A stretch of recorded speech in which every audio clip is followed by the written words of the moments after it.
The webinar will begin shortly. Please remain on the line.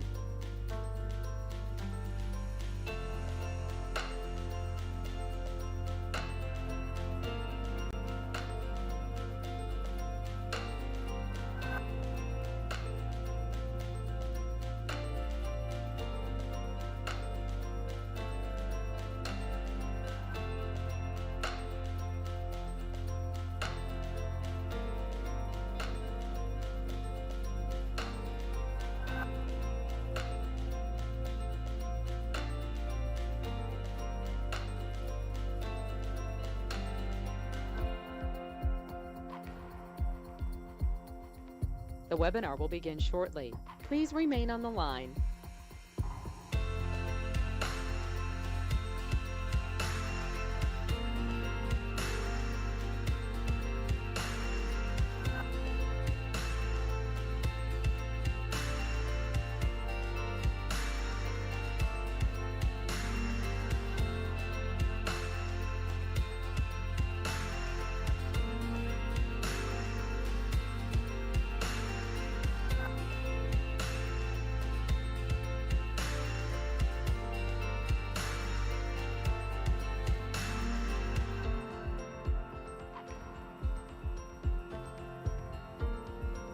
The webinar will begin shortly. Please remain on the line.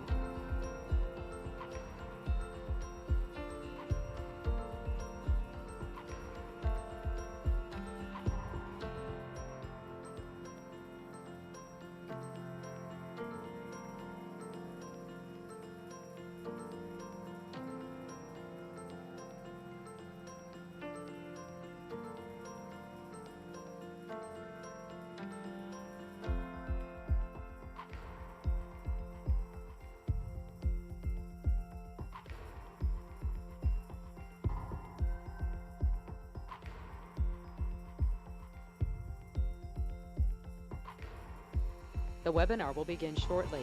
Please remain on the line.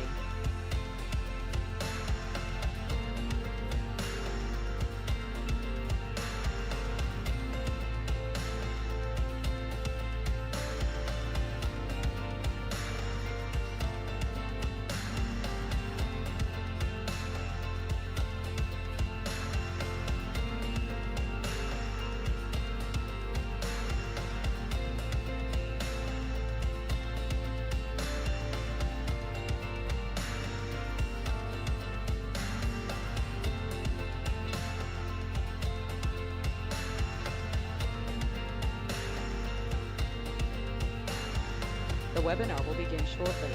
Please remain on the line.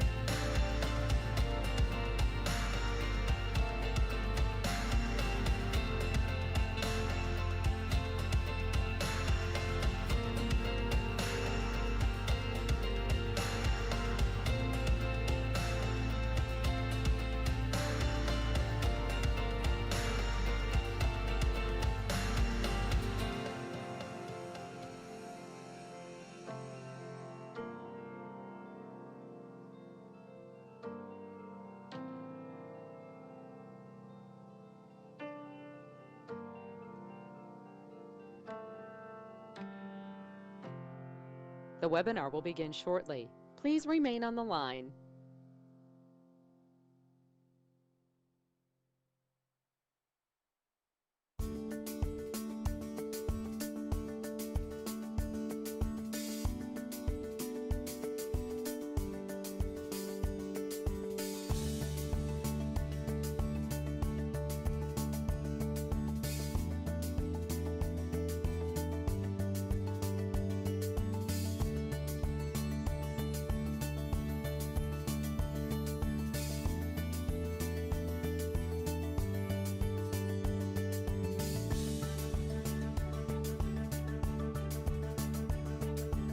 The webinar will begin shortly.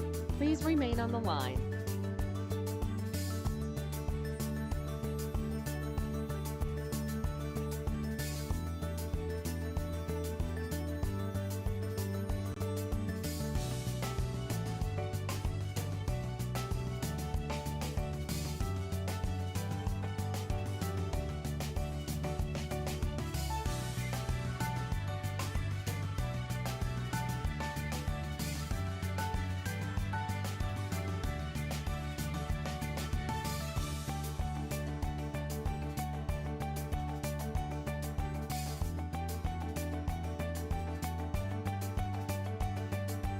The webinar will begin shortly. Please remain on the line.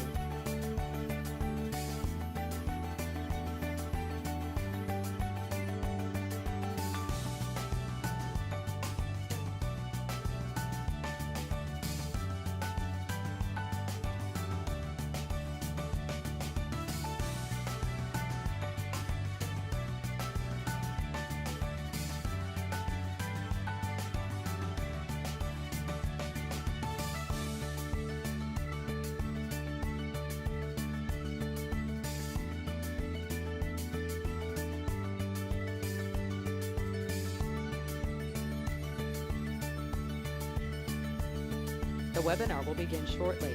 Please remain on the line.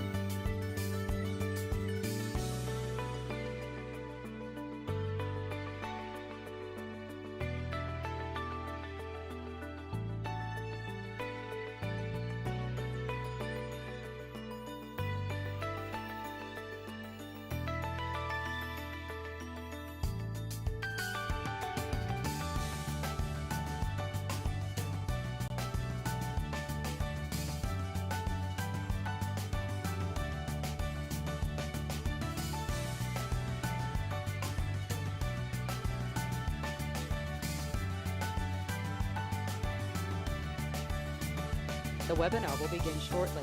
Please remain on the line.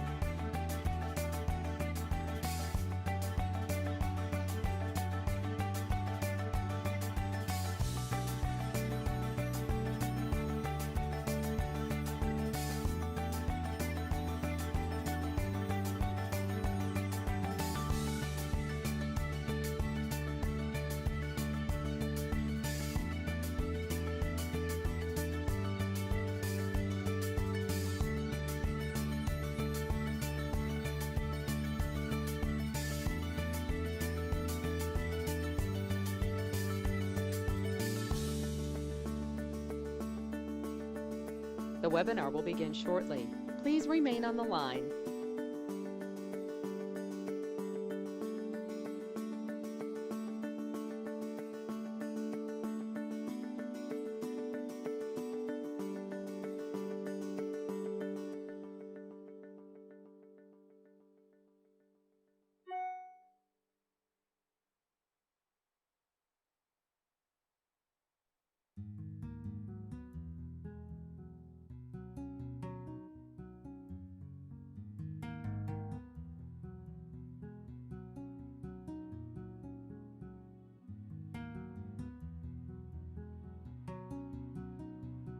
The webinar will begin shortly. Please remain on the line.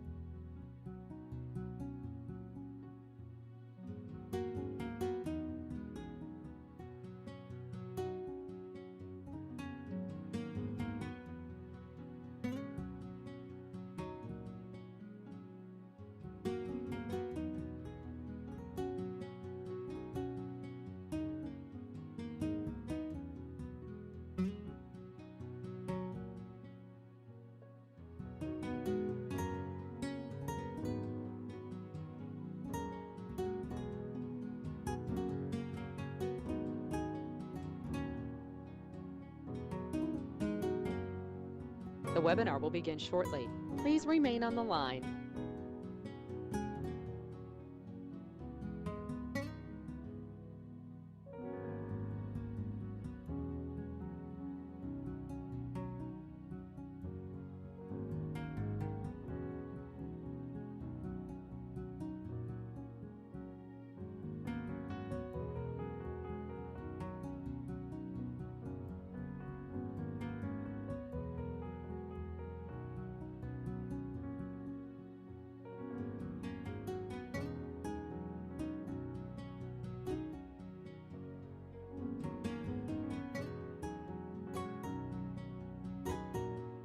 The webinar will begin shortly. Please remain on the line.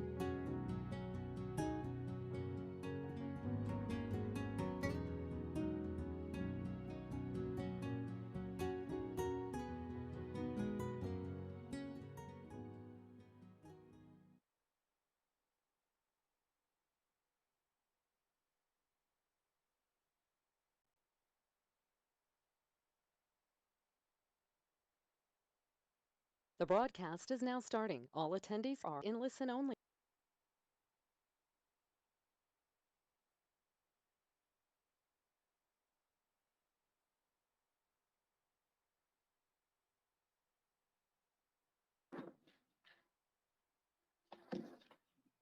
I don't hear the voice.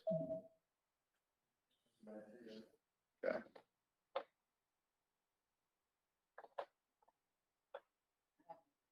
You have me on?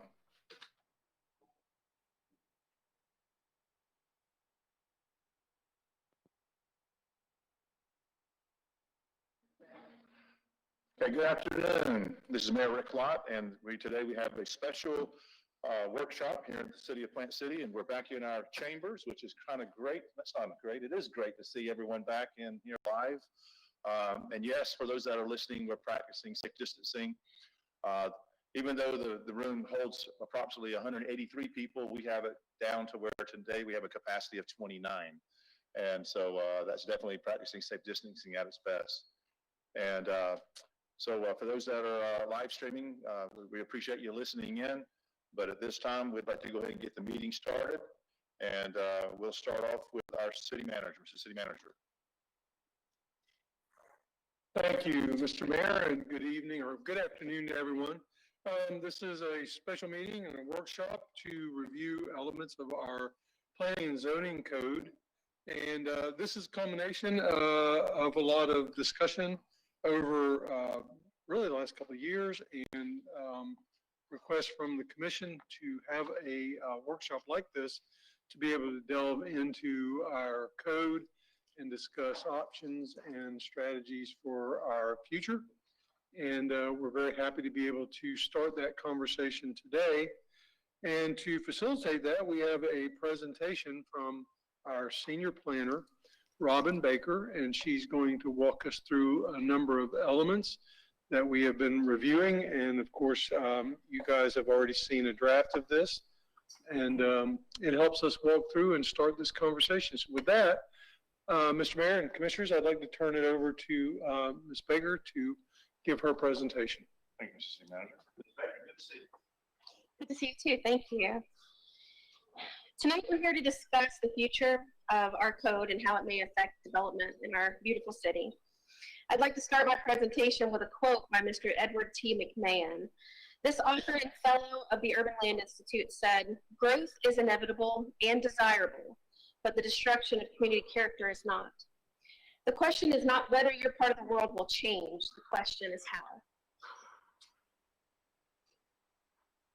Tonight, I hope our discussion will help answer the how as we move forward with potential changes to the code. Ultimately, what has brought us here today is a development trend across the nation of smaller lots and some specific requests here in the city for a large number of 40-foot wide lots. I'll go into more detail about those smaller lots in a moment, but for now, like with any good problem-solving strategy, first we must define the problem, or in our case, the concern. To do that, we'll look at how did we get here, and we'll dive into the smaller lot subject to determine what we like or do not like about the smaller lots. Is it lot size? Is it the style of the home? Is it the setbacks in between homes? The first answer to how did we get here is that there's some deficiencies in our code. Our standard non-PD districts cap the minimum lot size at 60 feet wide. But our PD code specifically states that there's no minimum lot size.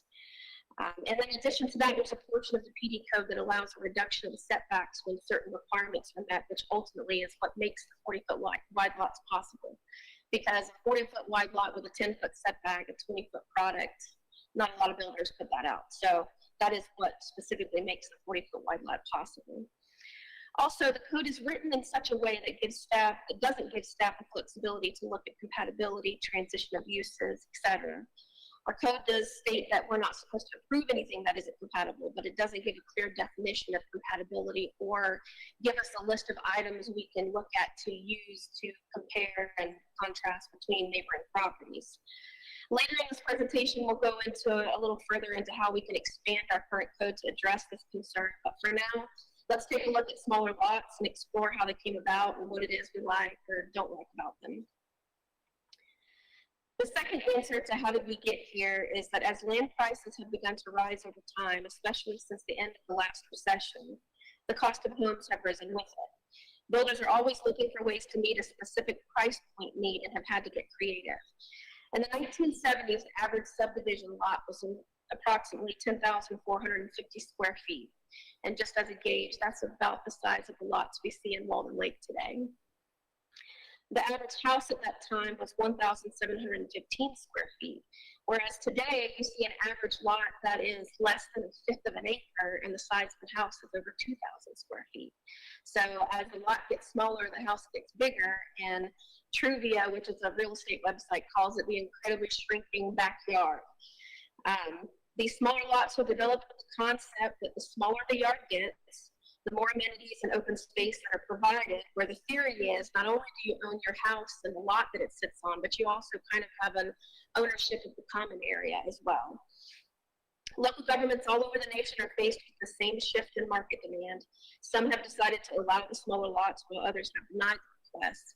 These are just a few of the headlines that popped up when I Googled, small lots.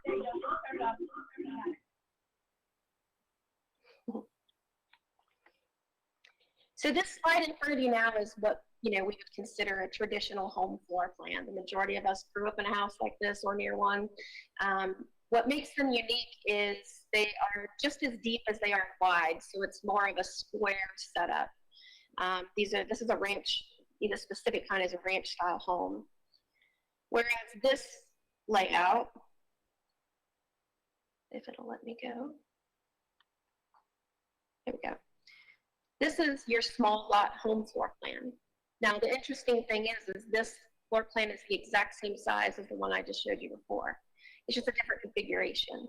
So it's built kind of like a townhome is, or a row house, where you have no more than 2 rooms deep and they sit behind one another. And that's how they're able to fit these larger homes on the smaller lots. These housing examples that I show you here for these small lot home floor plans, these are rear-loaded products, and this is actually out of a subdivision in Tennessee called West Haven in Franklin, Tennessee. You don't really see this type of architecture in our area, but they're beautiful. So the first thing we'll look at, is it the lot width that we don't like? Is it actually the 40s that we don't like? These 2 slides in front of you here, the graphic on the left is, the rendering that was done at the time the rezoning was done. I actually worked on this product in my former career. And then the picture on the right is the actual built environment today. This is called Triple Creek. It's down in Riverview. This is a master plan community. It's made up of 40s, 50s, and 60s. And later on, you'll see some pictures from this development. But what I wanted to point out, and it just so happened that this was it. To the south there, you see where the actual Triple Creek is developed, and it matches what the rendering looks like. If you look just slightly to the north in that area, you'll see an older home subdivision where there's several homes there. I'm not sure if the lot size is there, but they all have pretty big yards. But we talk a lot about clustering, and you can see that difference there, where yes, it's smaller lots and there may be more units there, but they cluster them in small pieces so that they can, have the open areas, preserve the wetlands, all the things around it, and it allows them to give more amenities to their residents. And this is another aerial view of a 40-foot lot subdivision, 50 and a 60. And what I wanted you to see here is that regardless of the size, the setbacks are the same in between the houses. So these are all 5-foot setback lots where it's 10 feet between houses. And the only reason I wanted to show you this is as we move from the 40 to the 60, you'll see that there's less homes because the homes get bigger. So 40-foot wide lot, the yard there is not that much smaller than that of the 50 because as the lot gets wider, so does the house. So the house still fills up those lots as you get bigger. But because of, less land, you're going to get less houses as you move up into the 60-foot lot subdivision. So we can look at, is it the housing type or style? I found it very interesting when I was looking for a 30-foot product, how every builder or every company that provides those layouts, they put the houses on big lots. When normally you don't see them built on the wider lots. But it's interesting because it lets you look at the actual style of the house and decide, is it the style of the house that I don't like being so small, or is it really that they're just on top of each other or so close to one another? So the two graphics on the outside are a national builder. Those were sent to me by D.R. Horton. That's just an example. Those have got some architectural features on them. They've got shutters. They've got the bricks on the bottom to break up the facade, or you've got the more craftsman style homes, some with porches, some without. So just to give you an idea that there are a lot of different products out there that could fit on a 40-foot wide lot. And these are real examples of 40-foot wide lots in unincorporated Hillsborough County. The top left and top right, bottom left and bottom right were all taken at Triple Creek. The interesting thing about Triple Creek is it's a 1,200-acre mixed-use development, but it has a number of developers that are taking part. So it's not just one developer for the whole thing. So you kind of get a mix of housing styles and different types of architectural features.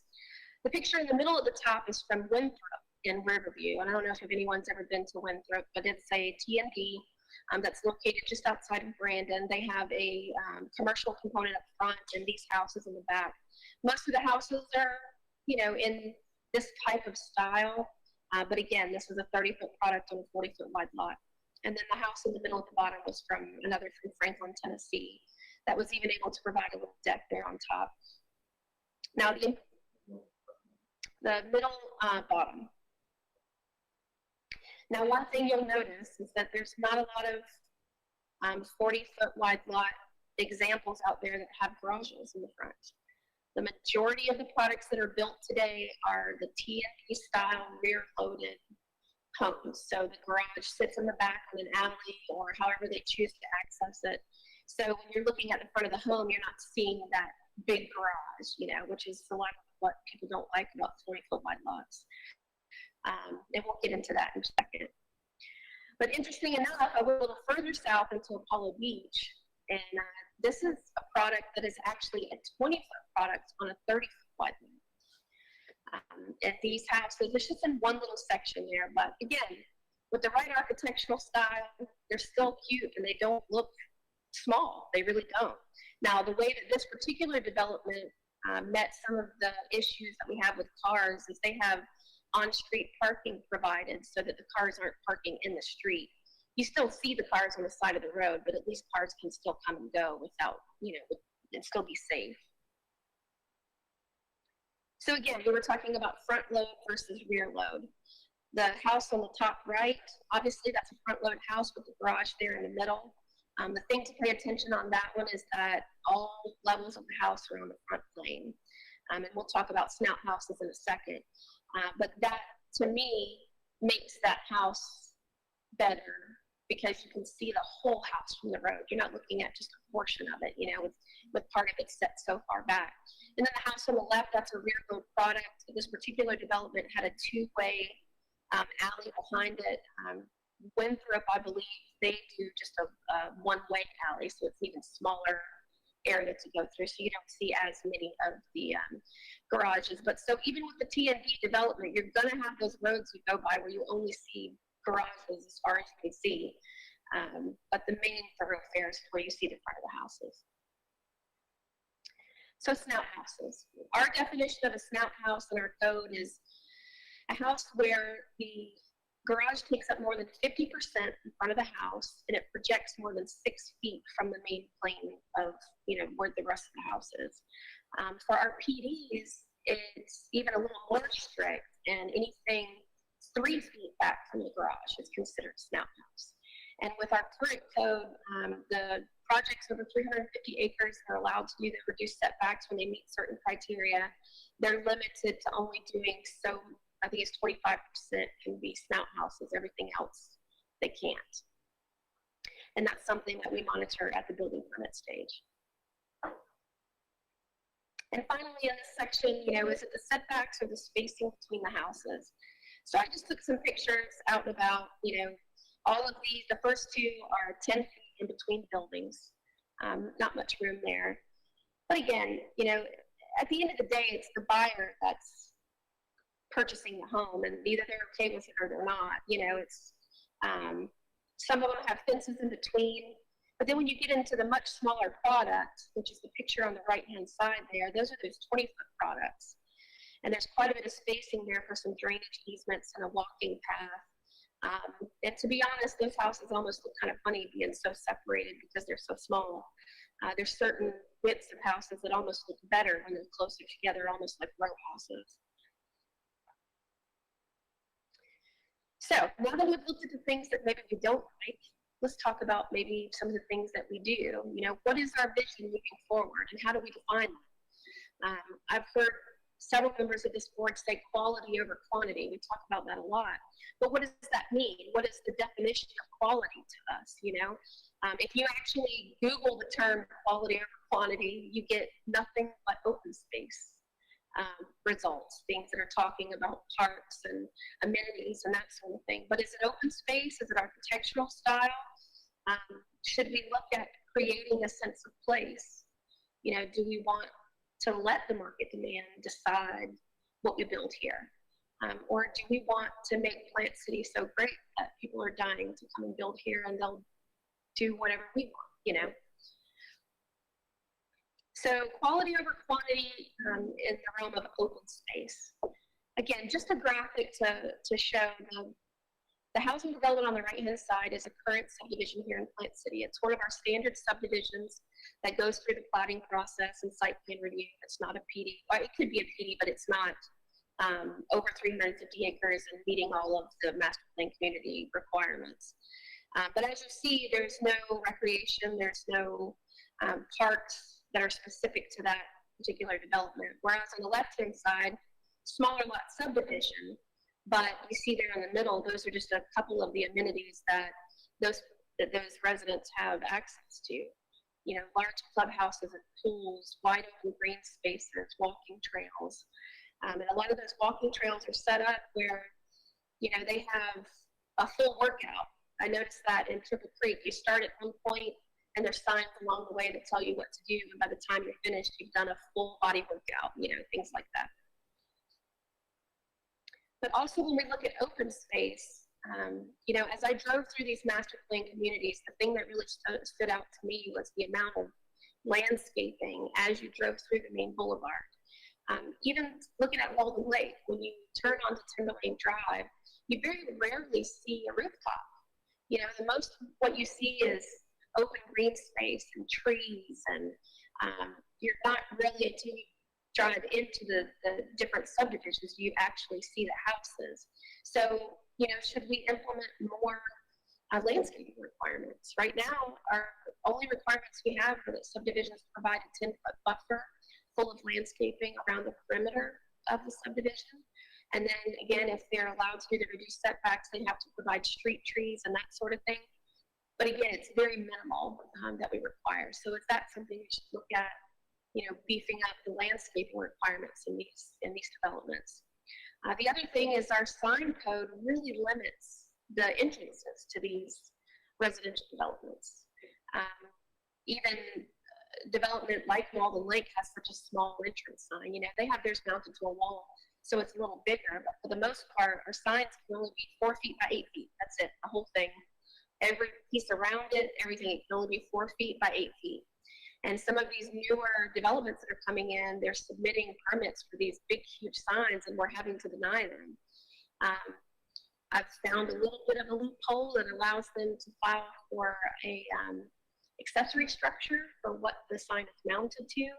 But even some of these examples, even if we went that route, the sign part is still way larger than what we allow. This is an 18 by 18 sign.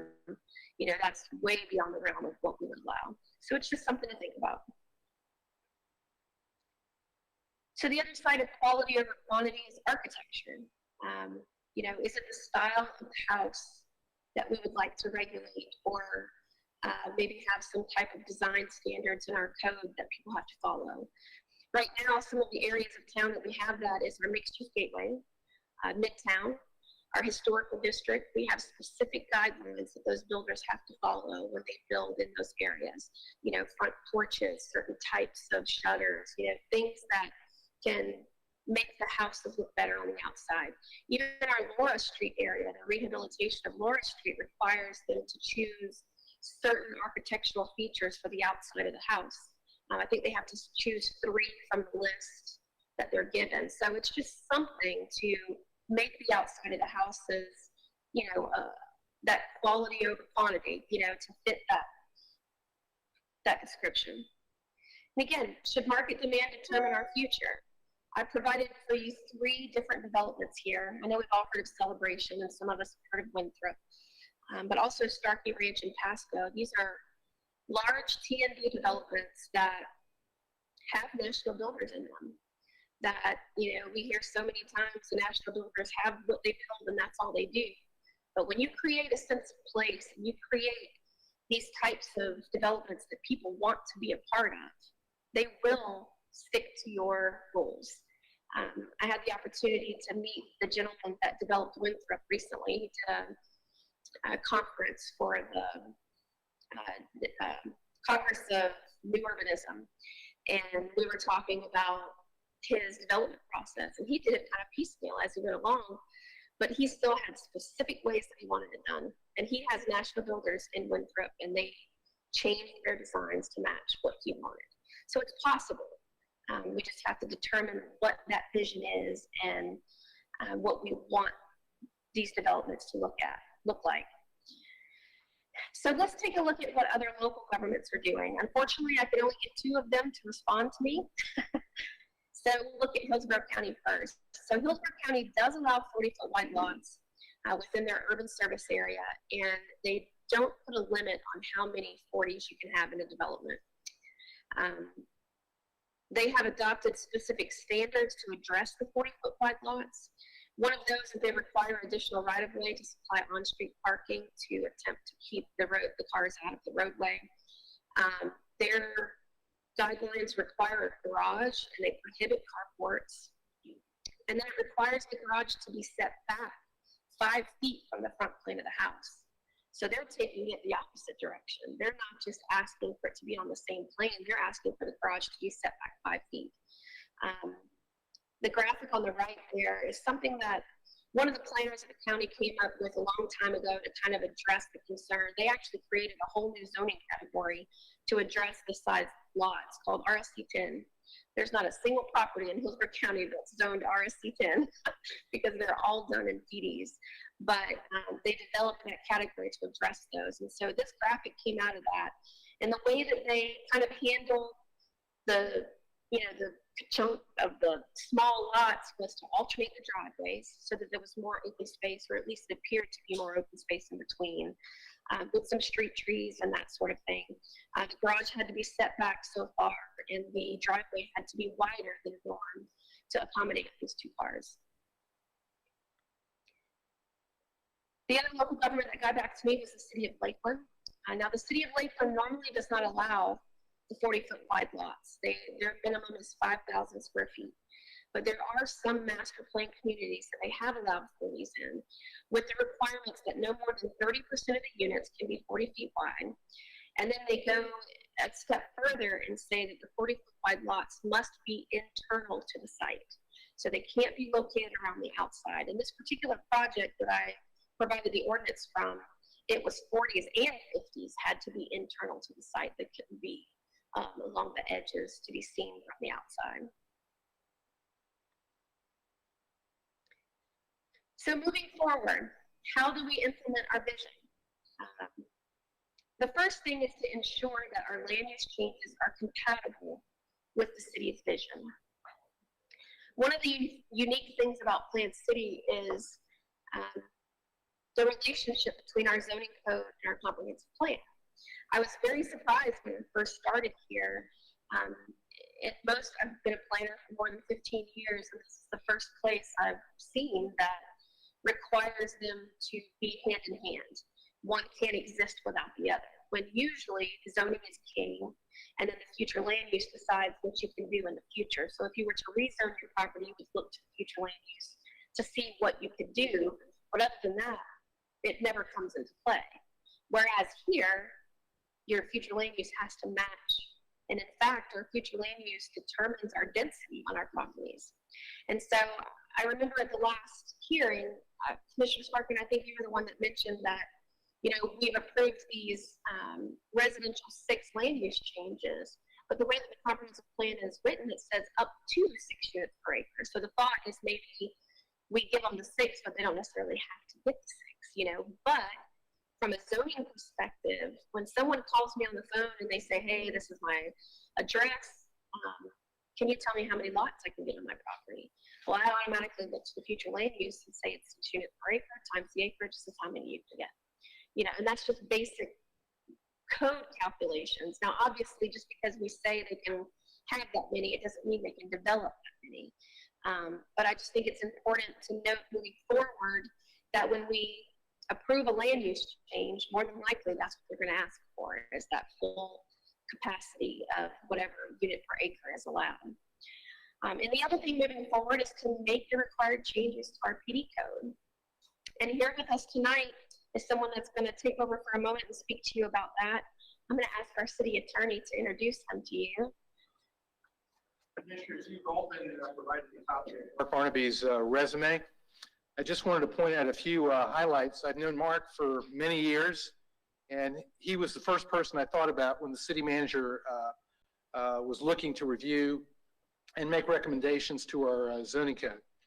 Mark's practice has emphasized land use law and zoning. He served for many years as senior land use attorney for Manatee County and currently serves as the city attorney for the city of Palmetto.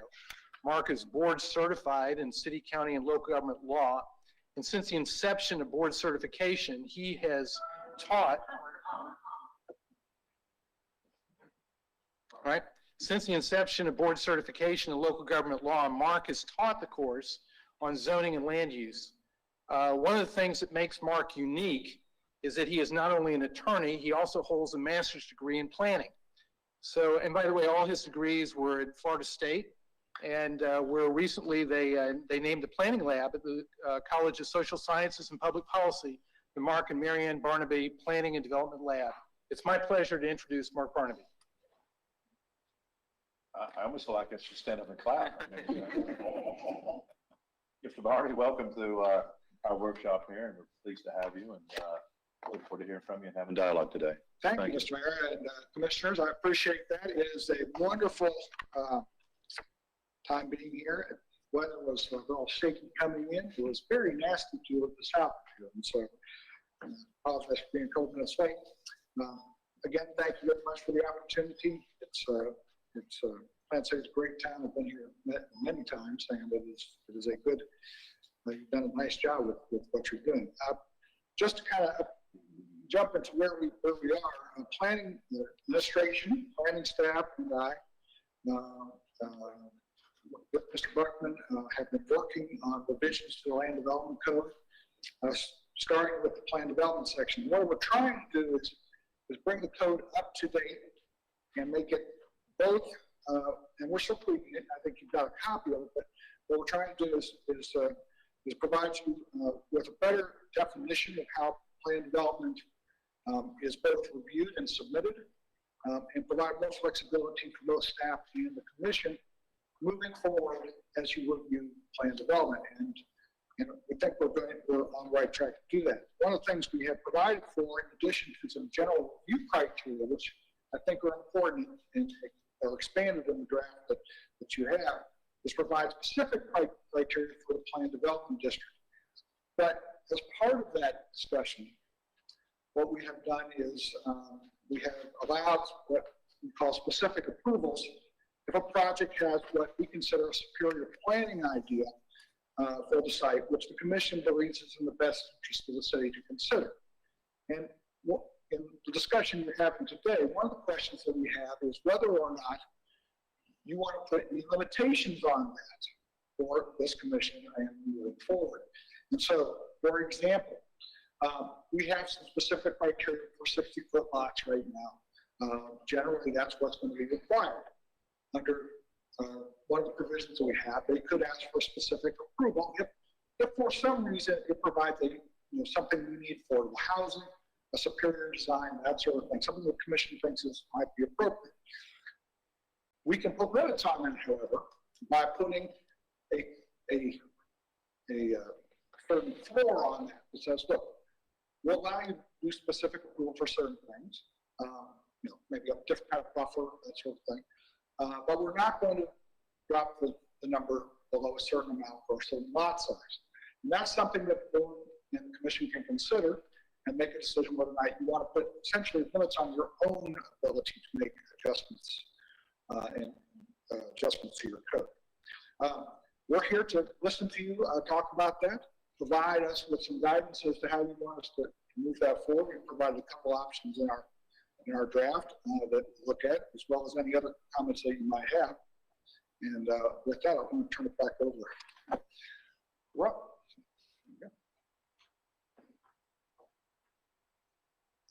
So just one final thing we'll touch on while we're talking about code revisions. One additional option would be a form-based code. A form-based code, the best way to explain this is just in the title. It's based on the form of the lot, what the building looks like, how it's placed on the lot, and how it relates to the public realm. The graphics I have for you here, the one on the right is a page out of Franklin, Tennessee's form-based code. They just recently adopted it in 2019. This is one page from the building type section, chapter 6, and this shows all the regulations for a house. And their regulations are very strict. It goes right down to the type of shutter that they can have, how deep the porch has to be. I mean, they are very specific about how they want the house to look and where they should be placed. The graphic on the left is from our code. So our Midtown portion of the code is a form-based code. It is completely based on where the buildings are to be positioned, to build two lines, that sort of thing. We have architectural standards that describe what the building is to look like, how close it is to the sidewalk, and we provide even graphics here that show them on a lot where the building is supposed to be located.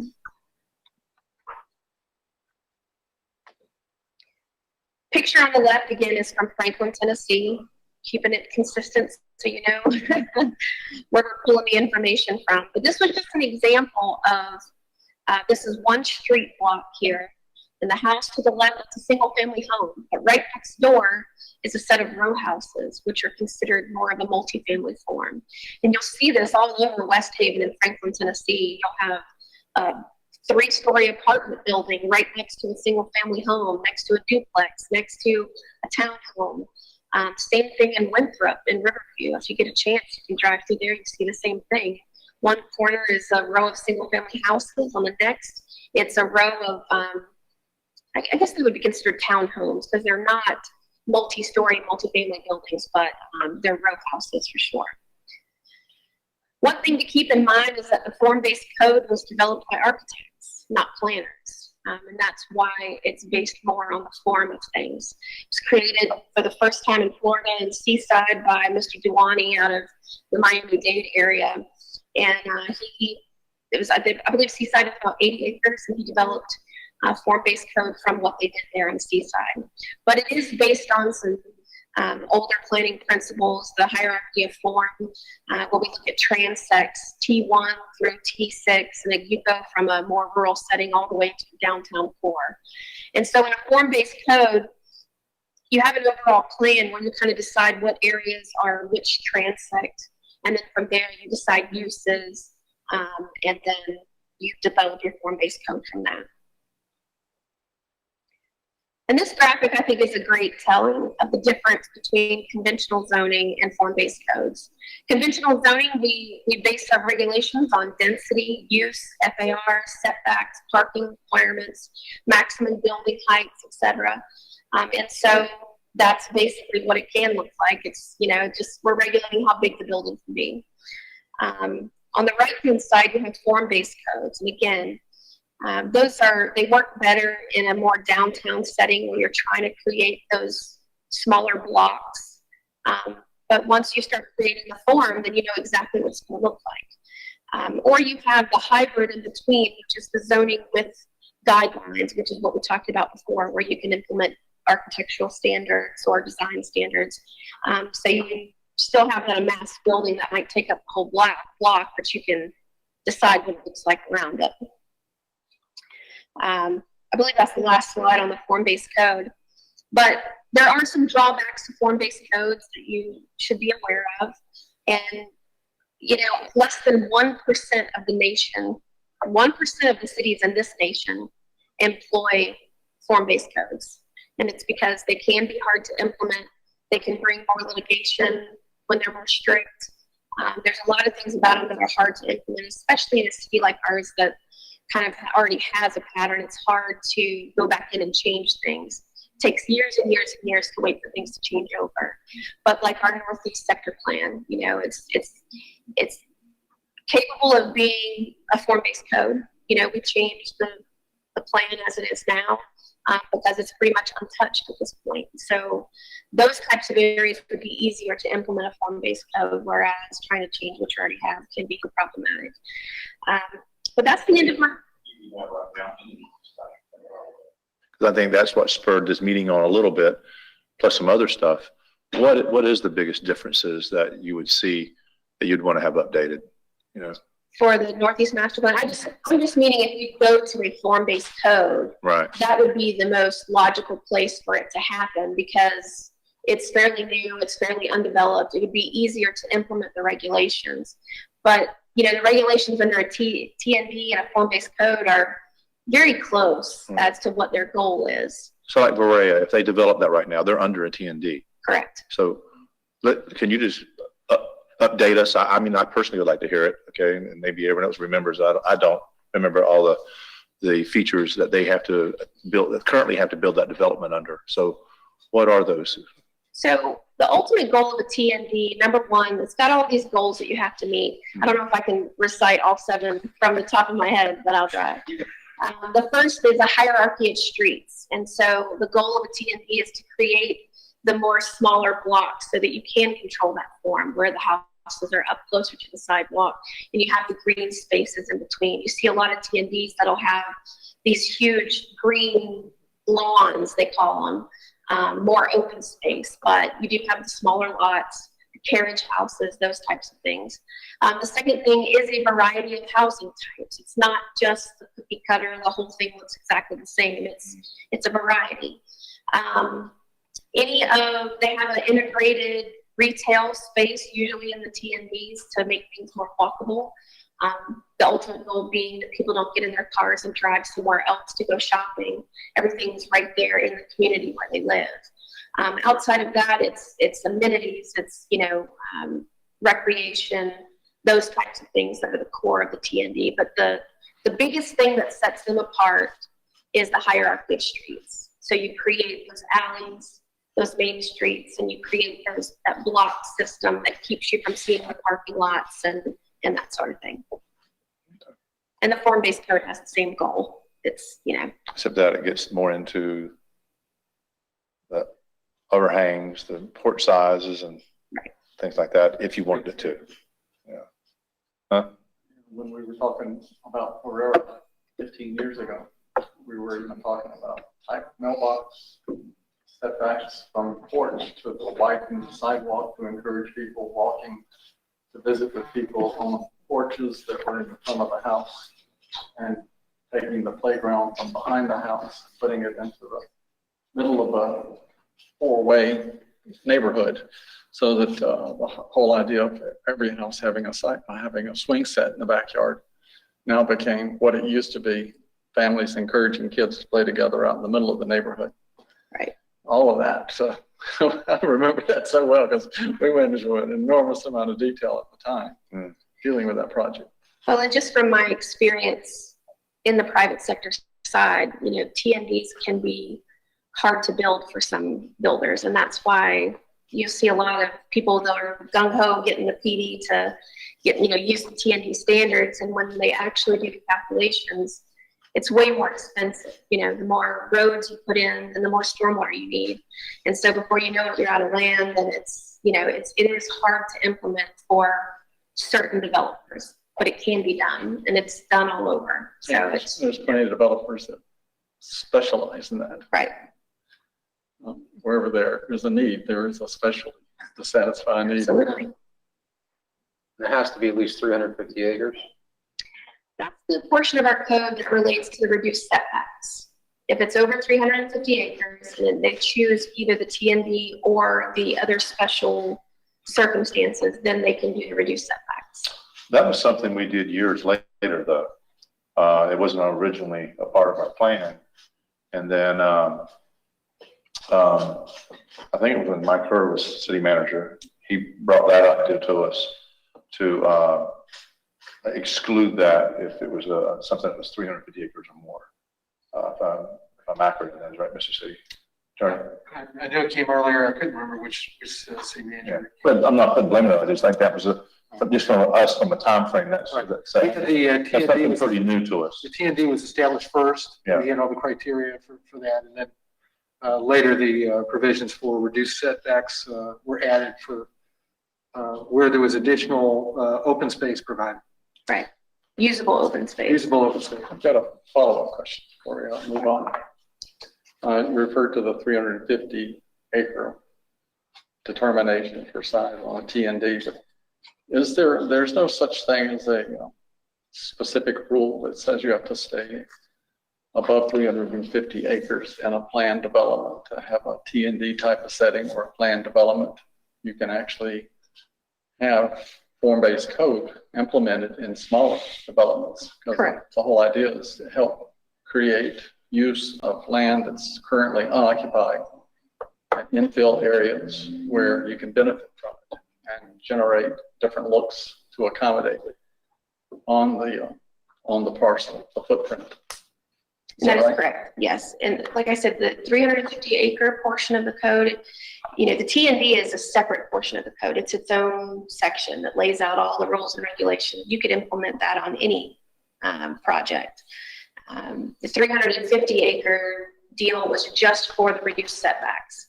If you want the reduced setbacks, you had to choose either the TND or you had to provide the extra usable open space, the street trees, architectural standards on the front of the houses. You can choose either one of those options to be able to get the reduced setbacks. The issue with the 350 acre code, that portion, was the way that it was written was able to be interpreted differently than I think the intent was, because they said 50%, I can't remember exactly the way it's worded, but it was interpreted to say 50% of the whole land area, not 50% of the units. And so people took that as, oh, well, it's 50% of the acreage. Well, anytime you do clustering, you're only going to use about 50%. So they were able to do the reduced setbacks on every single lot because it was interpreted that way. So that is another thing to think about too. If we want to keep that portion of the code, then we change it to make sure it's clear that it's supposed to be 50% of the lots, not 50% of the usable acreage. So. You can have form-based code as well as traditional zoning and land use live together, can't you? Oh yes, absolutely. I believe the majority of cities that choose to implement form-based code do so in a hybrid fashion, where they have that form-based, and even form-based code is so funny because at the end of the day, it is based on the form, and you have those pretty pictures that you saw where it shows you what everything has to look like. But there's still underlying development standards that are, similar to zoning. So they can definitely live together. And you'll see that a lot in cities where they'll just take a certain portion of the city, just like we have with Midtown. So just Midtown is a form-based code. Or you could do it citywide, but again, it's just a hybrid of the two. And how you implement that, I'm not totally sure. I've never operated under a form-based code myself. I know that Mr. Barnaby is an expert, and he may be able to give you some information about that as well. Yeah, I'd like to hear from Mr. Barnaby on that question. Because I was under the impression that you could actually select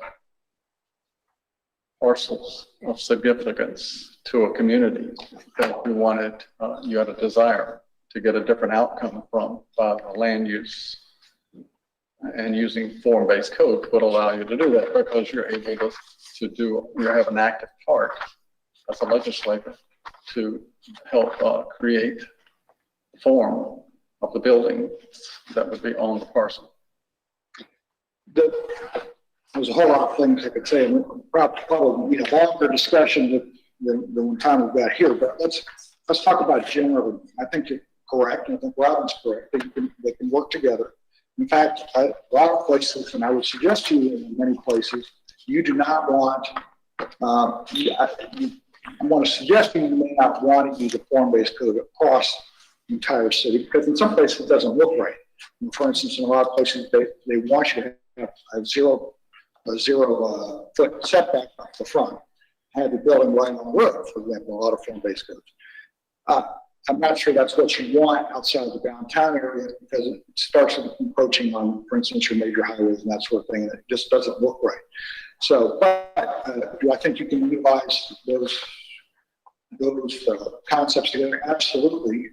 What we're going to try to do is what we are doing is we're looking at where it might be appropriate to have form-based code if that's the direction the commission wants to go, and where it's appropriate to have form-based code, while still giving you more control under the plan development type of uses and a little more flexibility. That makes sense. And so that's the kind of thing that we're trying to look at as we move forward. No, Mr. Barney, man, we've been here a lot of years talking about this, and I think when I say this, some of it might reflect how we all feel, and probably some of it maybe not how we all feel. So, but I'm trying to find the middle here a little bit. You know, we're not in a race in Plant City to outbuild other communities around us and homes. Okay, we're not sitting here going, we want to build 5,000 homes in the next 5 years or 10 years. There's no number like that exists from any conversation we ever had. Okay, if you look at things when we make decisions here, we are always saying that we're, embracing the future while preserving our past. Okay, we don't have mountains, rivers, lakes, seas. The reason why people come here is there's a certain quality of life, and it's the character. And it's the look of our community, but you're not coming here because you want to live seaside, or you want to live on a lake, or you want to see a mountain view. That we don't have any of that, So that magic pixie dust that Commissioner Sparkman talks about all the time, that we sprinkle on people when they move to town, okay, it works, for most of our citizens. Some of them have a hard time, accepting the pixie dust, but anyhow, so what we struggle with is that lot size that creates that sustainable community that'll be a good quality community for a long, long time. And we can point to a lot of communities in Plant City that have been around 30, 40, 50 years, and they're wonderful, wonderful neighborhoods. And not to throw the names out there, but we have quite a few of them. We have some where not so much. It's where, they're not kept up. Crime is ridden, and it's not something that we probably would have approved it today if we knew that's what was going to end up being built. You know what I mean? If you could go back and change time, So I personally am not so hung up on lot size. It's quality. Okay, we want good, quality, sustainable communities where people can have a great time to raise a family, because that's what you come to Plant City, because it's a wonderful place to raise a family, but right now we use, I use lot size as a way to try to determine what quality is. Okay, and I found out it doesn't work that way all the time. Sometimes it does, sometimes it doesn't, and I do know that when I travel, okay, and I think all of us, when we travel, we look at community neighborhoods because we're in the business of it now. We're politicians, and we love our city, and we go, wow, what a wonderful city here. Franklin happens to be one of us. Ironic you pull that out, but my daughter's about to get married there, so I'm going there often now, and I drive around and I go, wow, they have a downtown that looks like ours. And then you go outside their downtown and start looking at the communities, and my wife is sitting right here. We go, this is just the most beautiful city, and people from Nashville and Memphis are moving to there, and the ones from Nashville are moving there because they want to live in Franklin, okay, but work in Nashville, or Franklin as well. But you start looking at it, and city after city after city, that I tend to find myself attracted to are these cities that have a form-based code. Okay? I'm not saying they're big giant homes, okay? And they're not on big giant lots, but those houses are beautiful, okay? And they're not expensive. And they look to me like they will be beautiful 20, 30, 40 years from now, you know, just from the quality of the development, you know? So you look at that and you go, how can we get there, you know? Because we have our argument here all the time on lot size. Yeah, that's our big argument. What percentage are we going to do? Well, so what are we going to do? Pick 30%, 40%, 50% for a 40-foot lot? How's that going to determine what percentage? Because I saw Lakeland has a 30%, you know?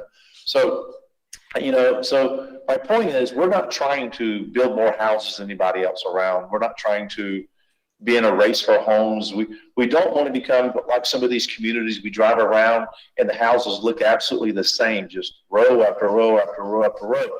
When you think of Plant City, you don't think of that. Okay, nothing against that, but that's not what you think of when you think of Plant City, you know. So what I'd like to do, and I've been here 17 years now, okay, and I think we put a lot of work into some plans. Some of them have worked well. Some of them maybe were too restrictive, least restrictive, but also we know that you can't force the market to do things. The market will do it when it's ready, okay? But if you listen to the developers out there, they're all saying it's Plant City's time now, okay? So if that's true, well, what the developers are saying that it's Plant City's time, well, you know what, okay? We should have the opportunity here to be able to determine that quality and not just determine a lot size and hope for the best. So that's kind of where I'm at, and I'd love to hear where the rest of the commissioners are at on that. And you know, because I think we're after quality more than anything else. We want great, sustainable communities that'll stand the test of time, you know, and that looks like the character of Plant City. But we're not trying to tell everyone what color to paint their house. I'm not talking about that. I'm not trying to tell someone what shutter we should look at. I think there's a point where you go too far, there's a point you don't go far enough. And I think we're trying to find that middle ground is what I would be interested in. So I'd like to open up the rest of the commission, and maybe that's a basis to have a conversation with you all. Well, I have reservations regarding lot sizes, and it's based as much on outcomes as it is anything else. Because in my view, when you have a planned subdivision and all of the lot sizes are determined in advance to be the minimum, and there is no minimum because our code doesn't provide for staff to set it. It is what they want it to become. I have a reservation about that because I feel like then it's the matter of the developer setting the course instead of the city commission setting the course of the product that we want our community to be provided. I'm agreeing with you 100%. Okay. Okay. So, well, how do you resolve that? In order to resolve that, you have to make a change in the code because the code is what it is and it's been around for a long time. There's a disconnect between zoning and the code. And traditionally, zoning regulates land uses, it specifies dwellings per acre, setbacks, you know, all the sort of things we've been all dealing with. But it can be more. And with advent of additions that have come around since traditional zoning has been with us, it gives us the opportunity to be more specific in a regulatory authority to look at form-based architectural, landscape, signage, environmental standards and create designs for streets so they won't be too small when the houses that people are living in some of these subdivisions cause them to have to park their car on the street and producing a bad outcome as a result of it because there's not enough room for storage. They use their garage for storage and they use the house to live, so therefore the cars end up on the street. I don't think that's appropriate. That's not, for me, what I would like to see going forward. And I believe unless we get a handle on that, we're going to be seeing much more of that type of building interest because the builder is effectively substituting lot sizes for density. They're trading one for the other. And of course, it's driven by the market. But they're saying that the market won't derive a buyer that can afford a mortgage on a $225,000 loan. I think that's underestimating the future, because what we're looking for is the future, and we're looking to create jobs, which we've been doing a good job at, and that will provide for more opportunity to have better possibilities.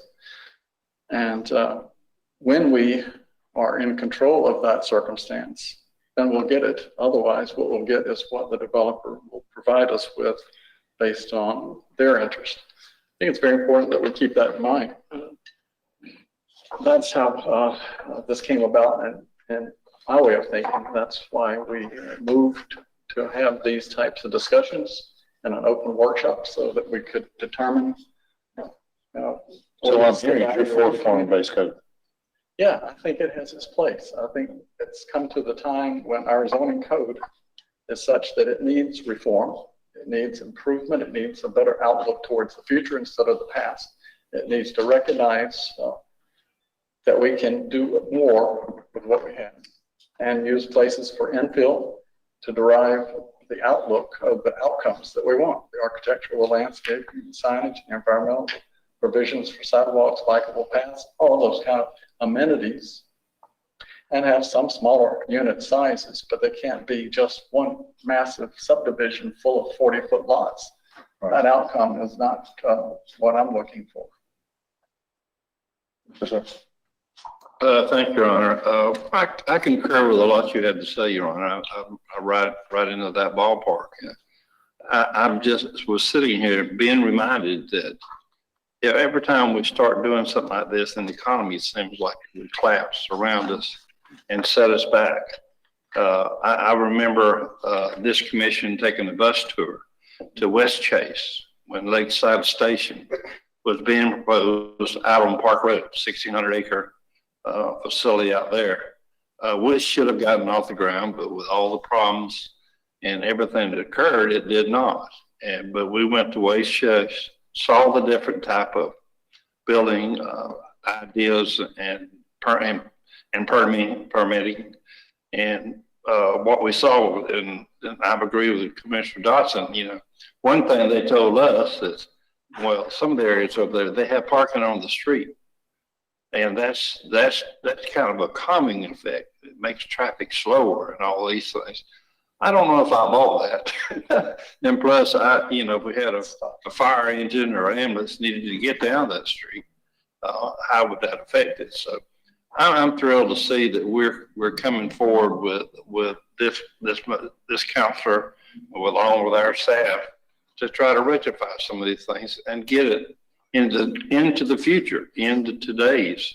What was in my first home back in the 60s, a whole lot different from what the people and first-time home buyers and all are doing here. So I'm very excited. Right, some of the specifics low-hanging fruit, like the signage, the size of the signage. That's low-hanging fruit there. I mean, so. Vice Mayor. So I think, a voice that is very absent from the discussion this evening is from the development community and the home builders. Right? I mean, that perspective matters. Why are they so interested in building on a 40-foot lot, and what do the economics of it look like? I mean, we've got some data here that was provided that 43% of the lots that were built on in 2019 were 40-foot lots. Now, it doesn't necessarily mean that that's what we should be doing in Plant City, but those are things that we need to consider.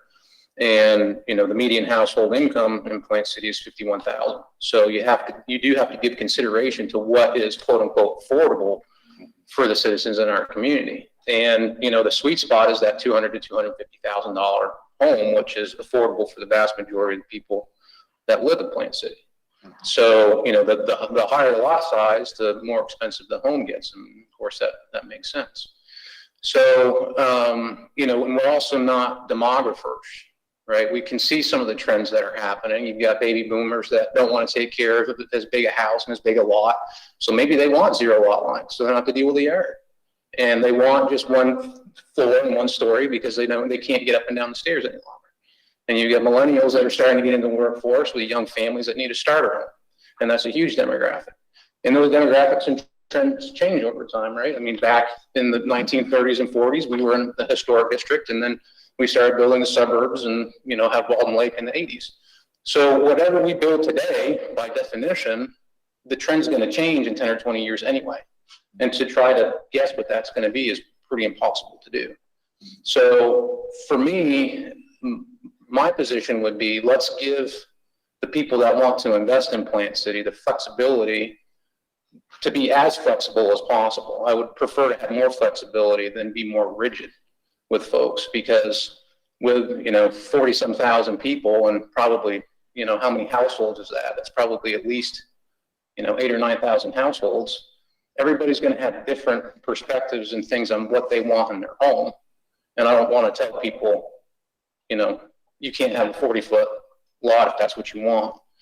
A lot of times we also have the HOAs that are going to determine some of those things. I mean, you have to have some guidelines. You can't, you know, allow a gas station to be built right next to somebody's residence. So, you know, those things would be egregious, and you don't want somebody with a purple polka dotted house right next to yours. So we have those standards that are set in our HOAs that take care of some of those issues, and people, you know, govern themselves in those communities on how they expect people to conduct themselves with taking care of their yards, whether or not you can park on the street, and fines for those types of things. And we have a quasi HOA as it relates to the historic district and their design standards and requirements that happen when people want to do infill development.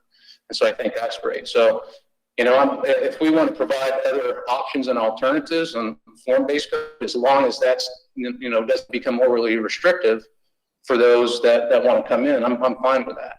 And we also kind of have to think about it in the sense that I think we've got two different animals too, or almost three different animals. We've got the potential for infill development on our onesie-twosie lots that are all over the historic district, which I would love to spend more time focusing on, because I think, you know, as far as providing additional services and whatnot, that's the best thing that we can do, is have people build on those lots where there's already infrastructure and support.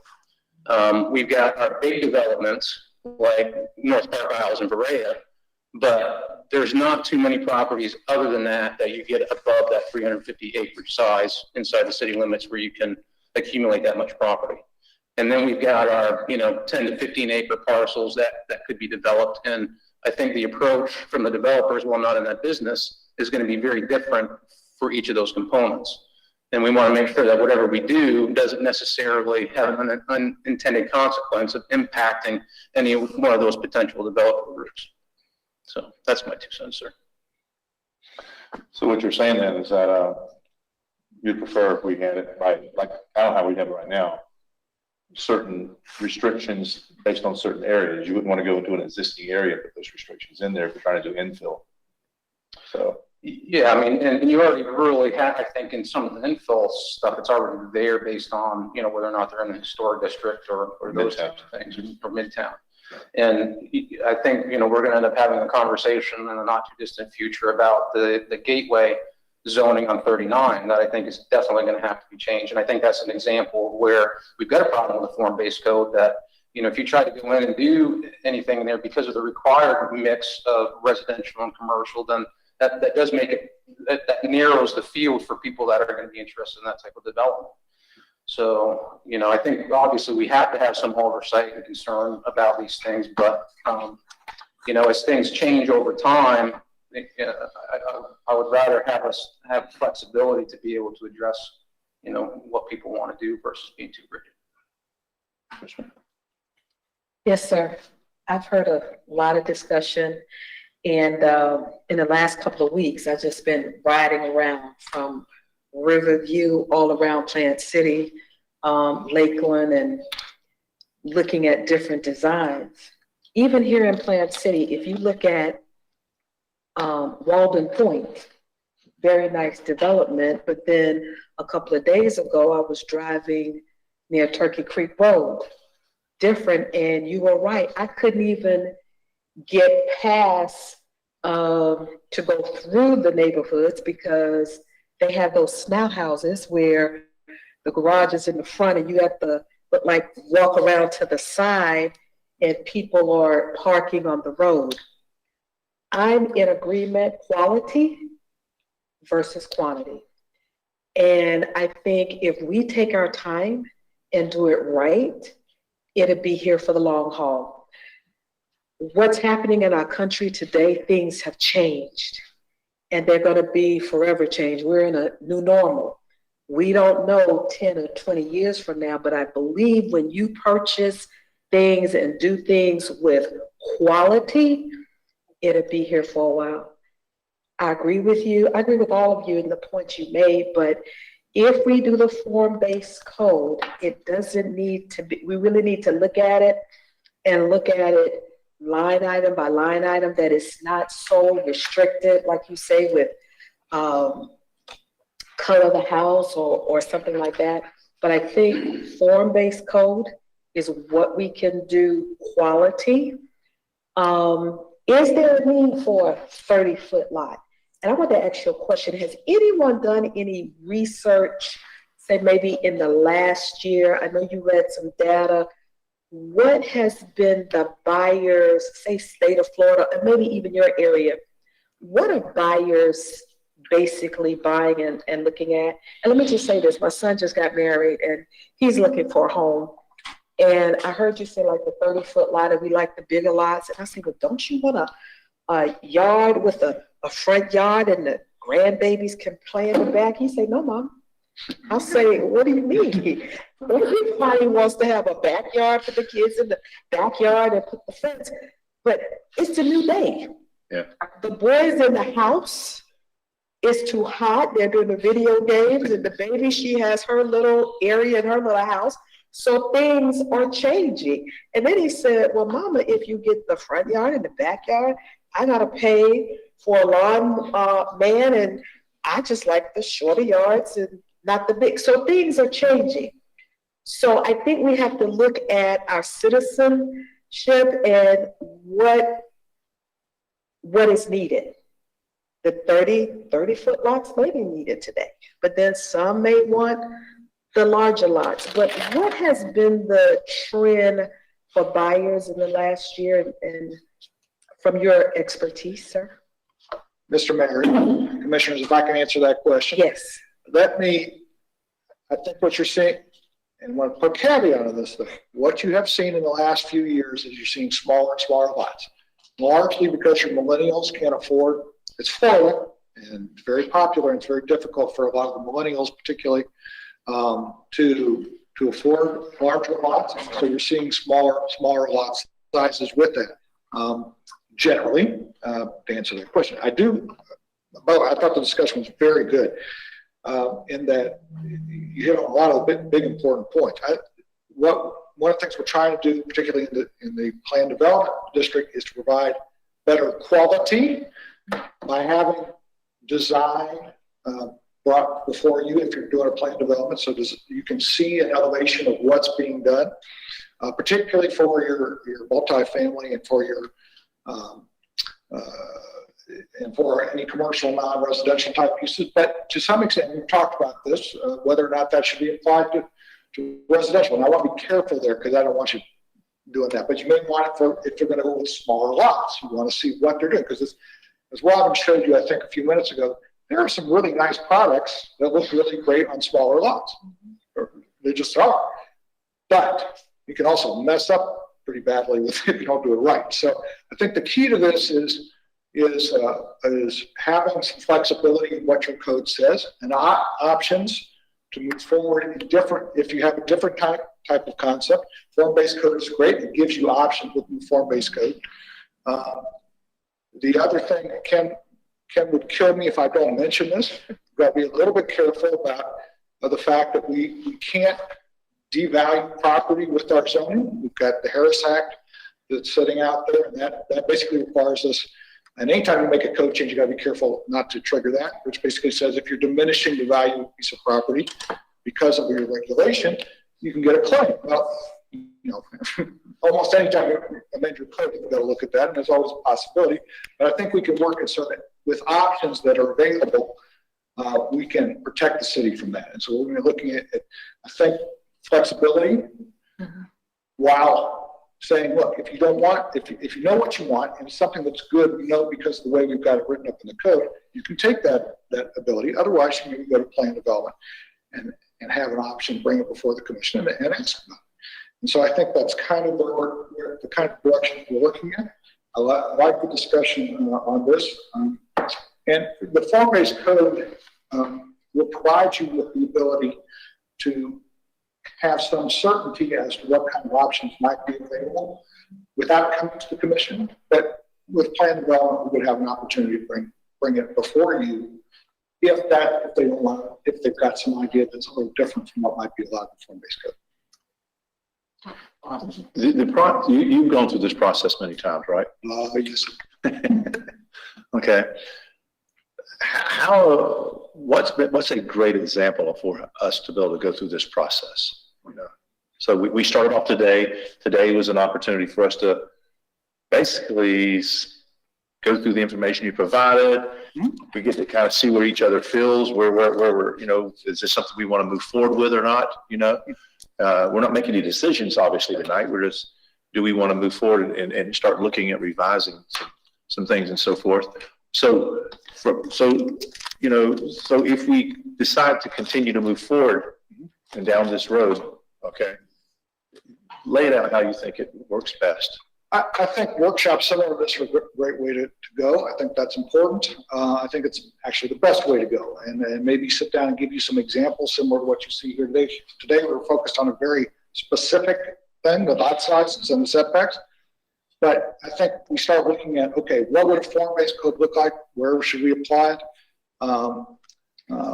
We can do that. The plan development, I think, is coming to you sooner than that, which I think is fine, because that gives you, it will put some more teeth in your plan development while giving you more flexibility.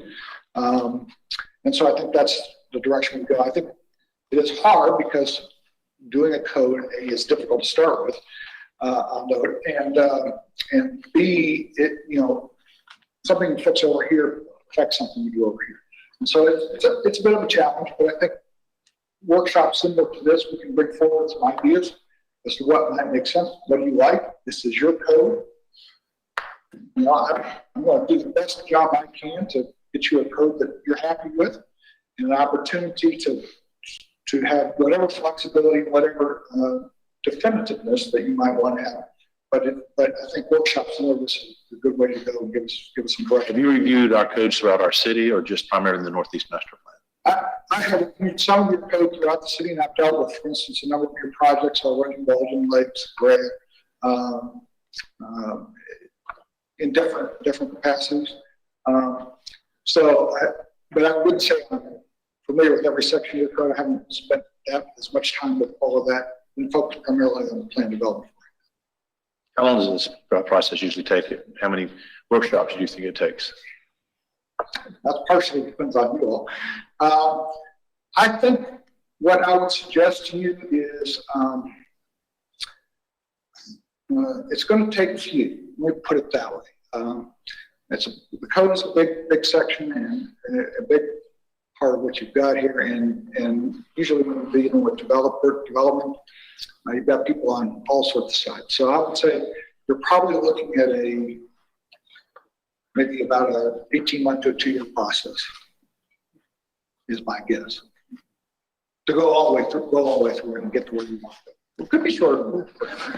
Wouldn't there be some, there's some low-hanging fruit I saw here, like the signage is one we could correct in a short period of time. We wouldn't want to wait 18 months to 2 years to do that. But for instance, you're talking about before you went through the city's entire code, or just the north? Right, I think we can focus on certain areas and focus on those. To go through the entire code, I think it's going to take about that long. Okay. May I ask a question? I'm sorry. As far as the PD ordinance is something we've been working on, we can go forward. Yeah, I think we get direction on from the PD ordinance, I think we're close to getting where we can bring that forward. Like for instance, in the next month or month and a half. Okay. How would this potentially change the trains that have left the station with North Park Isles, for example, if we make any adjustments? Would that impact them at all, or are they already all set because they're moving forward? Well, let me say this about that generally. My position on this is that I think you've got a lot more flexibility in your code currently than what may have been utilized in the past. Depending on where they are, but usually part of it depends on how quickly they're moving through. Most of the changes that we're talking about, I would probably not apply to any pending development. But Phase one, right? But I do think you have more flexibility in what you're doing and how you at least applied your code in the past. So. Phase one's, city attorney, that's pretty much, we're done there. So that's from Park Island? Yeah. Yeah, they have approved the PD plan right now. And actually, I think they have some 45-foot lots that's already approved. So that would be, we'd be starting from there. So I think where Vice Mayor is going with it on phase two, though, how would this affect phase two if we were doing this? Phase two, well, depending on what they got approved already on phase two, conceivably could apply the revisions to the code to that. And certainly as they come forward, that is possible we could do. I need to know a little bit more about exactly where they are in that process. May I ask a question, sir? Please. You were saying 18 to how many months? 18, 24 months. Where, from your best professional knowledge, and you said you've looked at some, and I know you said one thing would be signs. Could you, and maybe you can help out as well, where would we start? And like if you could say 1, 2, 3, we need to do this first, this. I mean, as an educator, where would we start? And Yeah, that's a good question. Here's what I would say.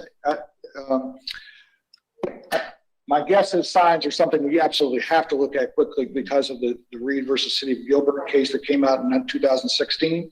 I haven't looked to see where we are with that. We may be fine, but my guess is there's probably some tweaking that needs to be done there. I will also say this. I know one city that's been working on their code sign code since 1999. Doesn't necessarily have to take that long. It shouldn't take that long, frankly, but that partly depends on how you do it. But I think we can move. In fact, I'm working on a sign code right now for Palmetto, and it is moving very well through the process. So I think we can address that pretty quickly. I think that's a good area. In regard to the form-based code discussion we're having, I think that's going to take a little longer, and I think we need to kind of look at broader pictures of what you really like and what makes sense, what we put into play. okay, so you're saying we need to maybe start with the signage, go to form-based code. We're going to plan development right now. Okay. That we've been working on for a while, and that will give you a fallback on plan development that I think would be helpful moving forward on your larger projects right now. Okay. And I think that's the first place. Sign code, and of course it's up to Ken to some extent to make sure he's going on track. Right. Tell me where to focus, and but I think sign code is something just from a potential liability standpoint, I think it's something you ought to be looking at right away. Okay. But each meeting, we can be taking on certain pieces of our code and are approving them along the way. Okay. You're saying it's going to obviously take us some time to be able to work our stuff all the way through all our codes if that's the decision of the commission. Correct. I think we can take steps along the way and make some big changes relatively quickly, some very important changes very quickly. It's just, code hits a lot of different areas, so it takes a little time. I want to make sure we're doing it right, and so I don't want to promise too much. I want to be realistic about what I think is likely to take, just because things get they slow down and then they speed up. Priorities are certainly the city commissions, but I think initially we were looking at the PD ordinance as well as the subdivision code, because we were trying to beef that up a little bit and update that. And that's one we can probably pull out pretty quickly. Yeah, and so that, I think doing those two things is going to help greatly. And certainly in terms of the signs, if there's some discussion on maybe the type of signs that you'd like to see, like the entrance signs that we're talking about getting bigger ones and things like that, we would be happy to to look at that. But I think those priorities are really yours in terms of what you want to look at first. Vice Mayor, did you get your question answered a while ago, by the way? Yeah, I think just another point too, and maybe I'm missing the boat here a little bit, but as we move forward on these changes, I want to make sure that it's crystal clear on the difference between where we are now and where we are moving forward. I don't want to move the goalposts or change the rules in the middle of the game for some of these developers that have already moved forward based on their understanding of how they're going to be able to develop, because maybe they're only in phase one, but they've made a significant purchase in property and have been planning out their subdivision all along based on the existing rules. And I don't think it's fair to make substantive changes to them in the middle of the game. One thing, there is a general discussion about that, and that's in terms of vested rights. We can deal with vested rights. One of the things I think is helpful for you all that I would recommend is that you can set a time, a date that any new projects, anything's been submitted prior to this date doesn't apply. Anything after this date, it does apply. I think that definitive answer to that question would help your developers and would help the city as well. Vested rights discussions tend to take a lot of time, and I like to try to minimize those if we can. So, Comment. We're not only dealing with new development, as we've been concentrating the comments on, but we're faced with a matter of redevelopment that's staring us in the face and has been for a while, and it's going to percolate forward pretty soon, I suspect. Redevelopment needs direction as well as new development. And the prospects of not having the tools in the toolbox that we should have in order to guide redevelopment, I think it's going to be very critical to the outcome of how that transpires. And it's very sensitive. It seems to me that many of the interests that's been discussed among all the commission today is a form of mixed-use development, if you think about it, because we recognize many of the aspects of the market circumstances, where we are with existing developers and how far we're into a project with them, and whether we should change the game plan or not is another matter. But with a mixed-use development outlook, you're adapting to all the variety of potential products that a builder can offer to the market to meet varied market requirements or capacities. I could see any scaled project from 20 acres and above that would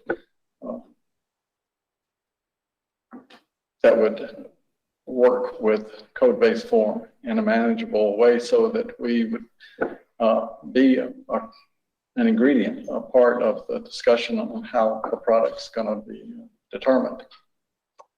Not to the extent that you are concerned about, Vice Mayor, but the whole idea of giving a sense of place is born by the design of the buildings that are in the neighborhood, the architectural aspect of it, the landscape, the signage. It creates a sense of place. As you enter it and as you go through it, when you see the variety of products that are in the houses that people live in, that creates that environment. I think that's where we're trying to move to.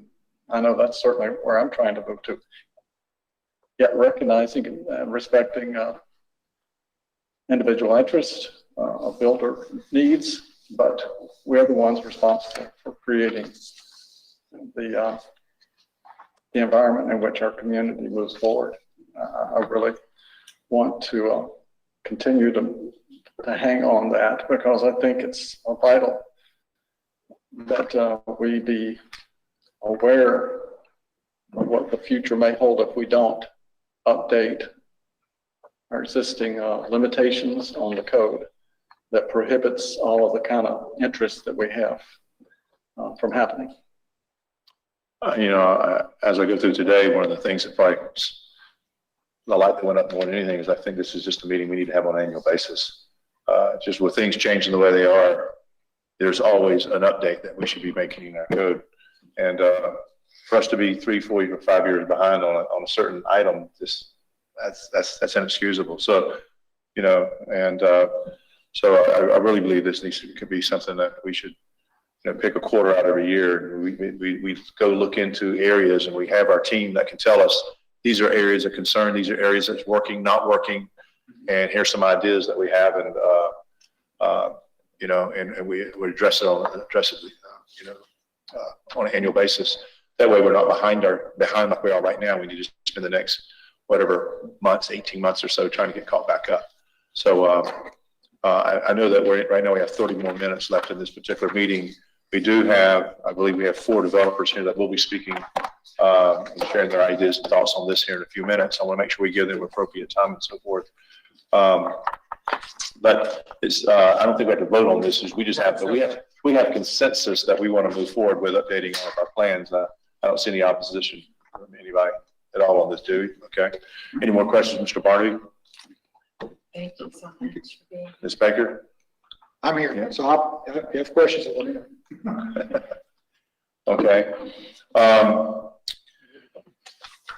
So, in the notice for this meeting, the public was advised to contact the clerk at least 6 hours prior to the public meeting, sure if they wish to speak virtually here today. I know we had 4 individuals that did so. Madam Clerk, would you please introduce the first speaker? Yes, we have Truett Gardner on the line. Mr. Gardner, are you on the line, sir? Yes, can you hear me?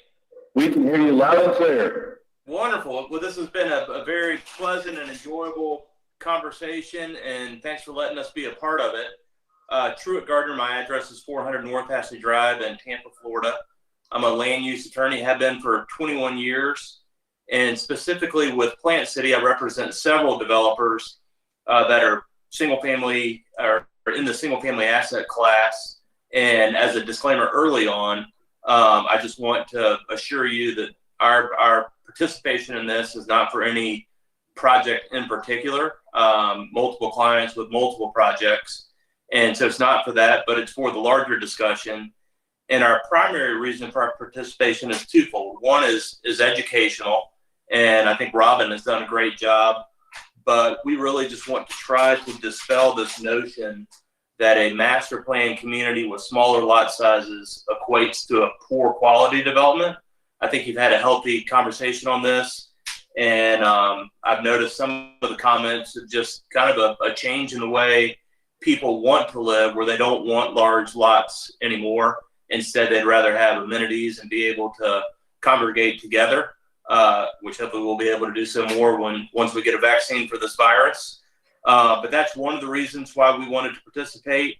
And secondly, we just wanted to let you know that we hear loud and clear that having quality development in Plant City is paramount to you. That's also paramount to us too. And then the last reason for our participation is to just let you know that we are more than willing to be willing participants in this as you move forward. We've discussed a range of different options today, from your traditional zoning code to what a PD can do to zoning regulations with restrictions, and then also the form-based code on the far end of the spectrum. And we just want to assure you that one, we're in this market to do good development that will make you proud and make your citizens proud, but then also want to make it loud and clear that we're here to work with you. And so with that, I'll turn things over to Brian Mihalik, and then Steve Luce, and then last is Diane Chadwick.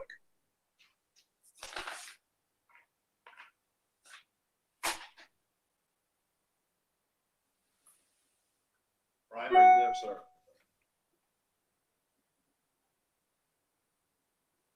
Mr. Malik?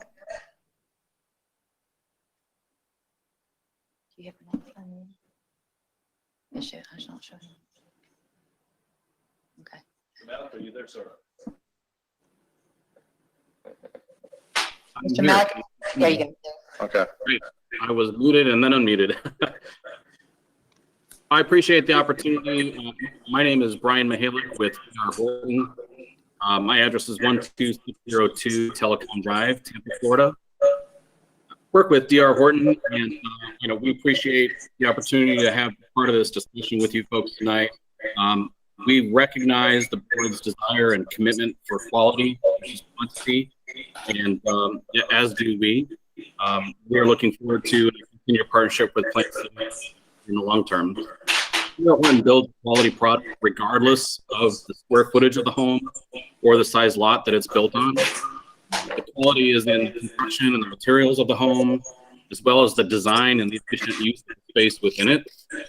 Part of the presentation materials that we provided for you tonight are some photos of actual homes that we recently built, all of which are homes on 40-foot lots. And as you can see, they're open, they're spacious, and efficient use of this space inside.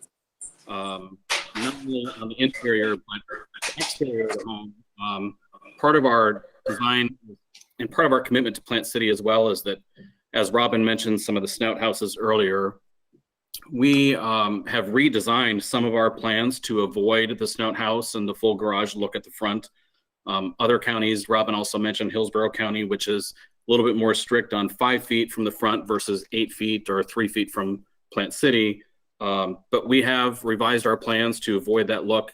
We are open to and are willing to be the partner and provide the architectural features to provide the correct character and the variety of each individual home, as well as establish standards to avoid monotony throughout the community so you're not seeing the same home over and over.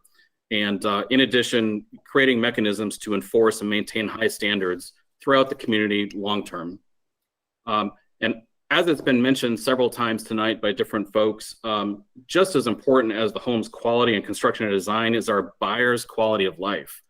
The evolution of community design has changed, as well as the evolution of homes have changed over the years. Today, buyers are looking for less maintenance and less time that they need to spend working and maintaining large lot sizes and homes, and more interested in lifestyle and activities that they can partake in and be a part of within the city, within the municipality, but more importantly, within the community. Instead of homeowners, requesting and utilizing community spaces such as pools, trails, walking systems, dog parks, and others, a master plan community today allows for the efficient use of land that some of you have mentioned to cluster homes that can provide more open space and provide more community amenities. So with that, you guys have also reviewed some of the information that we've provided regarding the demographics of the home and illustrated the need and the demand for smaller lot sizes. So with that, again, I appreciate your time. Our goal is to provide a variety of high quality homes in the planned communities for existing residents and for future residents of Plant City. And with that, I'll turn it over to, I believe, Steve. Thank you. Mr. Lewis, welcome to tonight's workshop.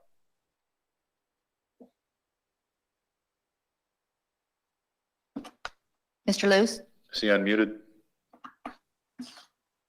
Mr. Luce, if you've self-muted, please unmute yourself.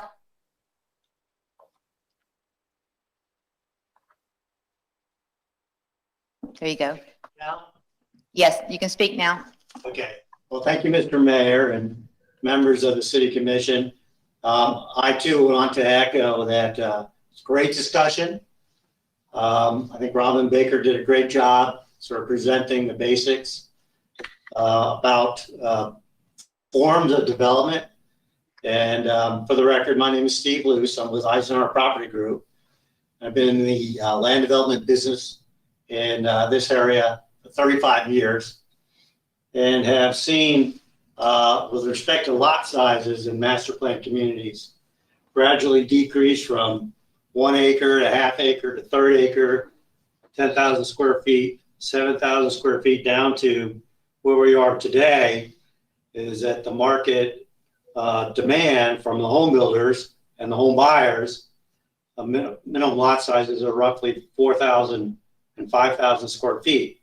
That's the lion's share of the market today. And one of the city commissioners were asking, what does the home buyer want today?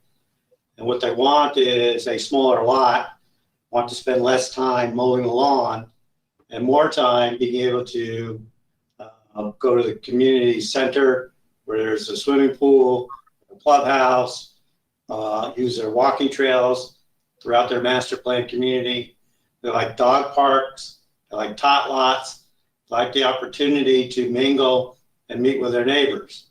So the land development master plan community has evolved over time from large lots, large houses, to much smaller lots. Now the size of the square footages really haven't gone down that much. So you're still seeing 2,200 to 3,500 square foot homes on the smaller lots. That's where that 5-foot side yard setback is critical to sort of making it all work. I would add that all of our master plan communities that we work on, they all have HOAs, which have standards involved in terms of the style of the homes, what the facades look like, the repetitive nature of homes on a given street. They deal with even colors and tiles versus shingle roof. So there's a lot of issues that get into the landscaping and the fencing materials. So in terms of quality long-term, our master plan communities are at first sort of constructed by us with respect to quality. And then long-term, the homeowners themselves take over the management and the maintenance and ensure the long-term quality of our master plan communities. So I hope that helps a little bit. I appreciate the opportunity to spend a few minutes of your time tonight from understanding where we're coming from as master plan developers. So Mr. Mayor and City Commissioners, thank you very much for your time. Thank you. Thank you very much. I guess we have Ms. Diane Chadwick next.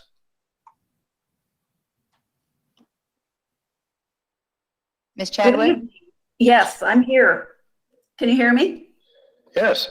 Yeah, great. I'm Diane Chadwick with Stantec. I can beat Steve out. I've had 43 years experience working in development and land development regulations. But I'm going to speak to you in regard to master plan communities, which are typically created through plan development zoning. So what you're doing and where you're heading is really, it's good timing for an update. So I think this is very good timing. Those master plan communities are very often on very large acreage, which is what you're seeing with Varaya, North Park Isles. They're long-term developments due to their size and the number of units. They encourage the unified development plans, which bring about the enhanced quality of to the community that everybody's been talking about. Very importantly, those type of communities also help to avoid piecemeal development that might not bring the high quality that you're talking about. They generally propose a very wide variety of housing products to meet market demands versus a one-size-fits-all, one type of unit. They want the variety and the mix of units. The early design of a master plan community starts with identifying constraints such as wetlands and natural systems, allowing for those wetland and wildlife corridors, which in turn then identifies pedestrian vehicular hierarchy and connectivity. The large developments tend to have master stormwater systems that tends to leave more land for enhanced perimeter buffering, programmed recreational facilities, and open space. And those amenities can be available to all residents, despite what type of dwelling or what size of development dwelling they're living in, or where they're located within the development. Again, that brings about the higher quality of life for everyone. All the site design components that I've mentioned bring about curvilinear road patterns to avoid that straight monotonous road that's been mentioned. We sent you some handouts. They showed Lakewood Ranch in Bradenton is one of them, which is an extremely large master plan community. West Chase over in Western Hillsborough County. And the color graphic that you have is actually a cutout of the design and vision for the Varaya development. They all have that curvilinear street, which provides the ability to vary front yard setbacks, which enhances the overall appearance of the development. The plan developments allow for specific criteria, which is what Mark Barnaby's been talking about. I've known Mark for about 39 years, I think, and he and I have worked on a lot of projects together. So I know where his mind is going on this type of change to your PD ordinance. We would love the opportunity to work with your staff and with Mark, if that's your choice to go, to create some of these specific approvals that can really mitigate or accomplish the design concerns that you may have for the smaller lots. This is a common goal of the whole team here to ensure the high quality of development within Plant City. Thank you. Ms. Chadwick, thank you very much. Actually, all four speakers that was online, online, we appreciate your participation. And yes, we would ask you to definitely work with our staff. Any ideas or suggestions you have, please, please, please, please. We want to hear from you. And in the future, we have future workshops. Please participate as well. We would hopefully in the future you'd be able to participate live. If not, we totally understand and appreciate it. But I'll tell you, we definitely have this large chambers here spaced out where it's safe and sound. So, but thanks for you participating online, and we're looking at hearing from you in the future as well. We also, since this is public comment, like to open it up to anyone in the room. Would anyone that is live here in the room like to participate in public comment? Seeing none, thank you very much. Well, is there any other matters before the commission before we ask for the direction? I'd just like to comment, because I heard a couple of references now to homeowner associations.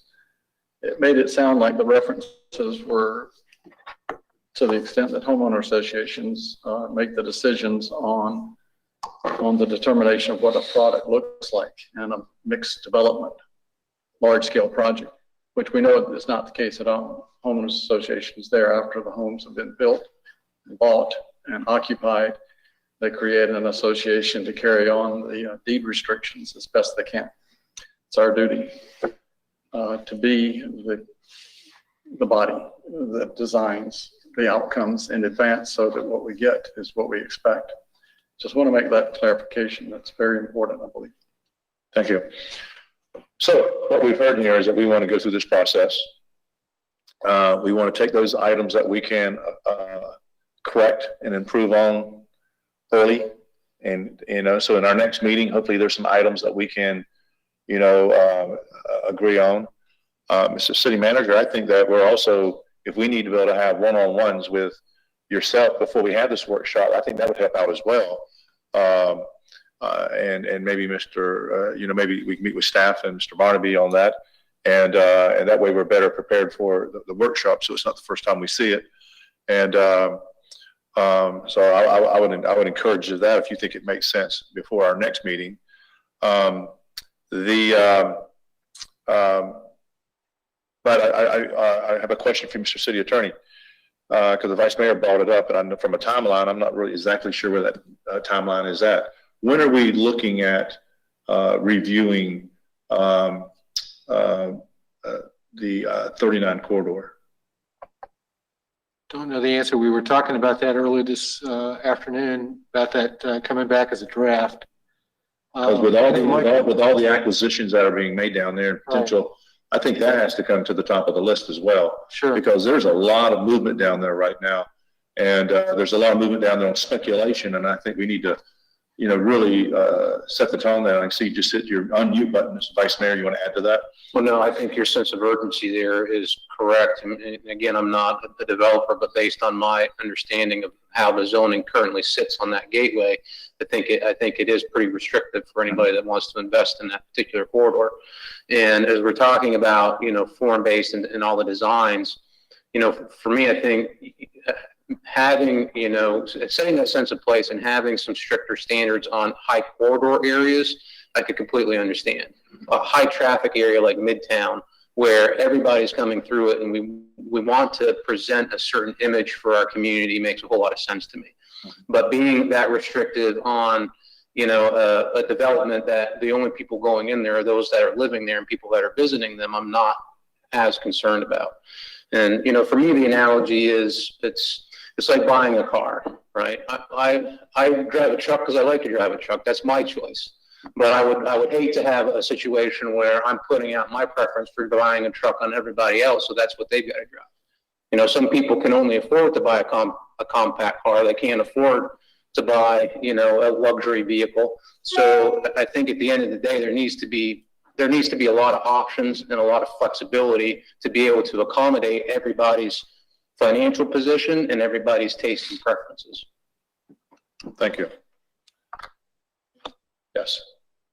So let you know that we have made an overhaul to the mixed use gateway code that's going to go into the code of ordinances. We have a meeting set with the Planning Commission this Thursday to go over the final changes. And instead of creating a zoning district, we're changing it to supplemental standards, which will be more of a design guideline and that sort of thing. And because there's special requirements in there that make you have to rezone for PD. So what I call it a zoning designation is, but we meet with the Planning Commission on Thursday, and we should have a timeline as of Thursday once they review and we come together. Now they will have to go and change the comprehensive plan at that point to match the changes we've made to our code, but it's on the horizon for sure. Thank you. Mr. City Manager, closing comments? Thank you, Mr. Mayor. I think we've had a very productive discussion, and I certainly see the things we need to do moving forward. I've got notes on everything that was talked about and discussed last night in the way of direction for us. I particularly agree we need to see some of this low-hanging fruit, and we will get on that as quickly as possible and coordinate our efforts to get back in front of you with incremental changes. Because I do believe that is the way to, if you take that 18-month to 2-year elephant, let's start eating it a bite at a time. And that's what we will start bringing back to you. Okay, thank you. Any closing comments?